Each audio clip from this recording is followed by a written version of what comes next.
Hotel room 404। Rahul और उसकी पत्नी ने एक सस्ते होटल में रात रुकने के लिए कमरे की बुकिंग की। रिसेप्शन पर कर्मचारी ने उन्हें चाबी दी और कहा, कमरा 404 है, लेकिन ध्यान रखें, यह कमरा थोड़ा अलग है। जब वे कमरे में पहुंचे तो सब कुछ सामान्य था, लेकिन एक अजीब सी खामोशी थी। कमरे के कोने में एक पुरानी धूल से सजी कुर्सी पड़ी थी, जो जैसे आखिरी बार किसी ने कभी बैठी हो। रात को जब वे सोने की कोशिश कर रहे थे, तभी अचानक लाइट चली गई। राहुल और उसकी पत्नी घबराए। फिर अचानक कमरे की दीवारों से घबराई हुई आवाजें आने लगीं।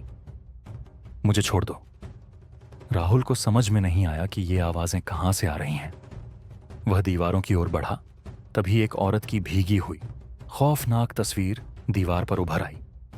राहुल ने डरते हुए कमरे का दरवाजा खोला, लेकिन बाहर कुछ नहीं था।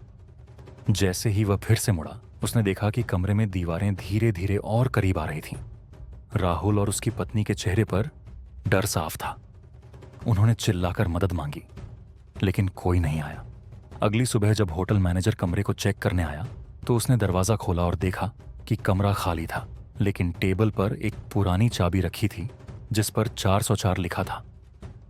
कहानी सुनने वालों के लिए होटल अब भी उस जगह पर है, लेकिन कमरा 404 अब किसी को नहीं दिया जाता।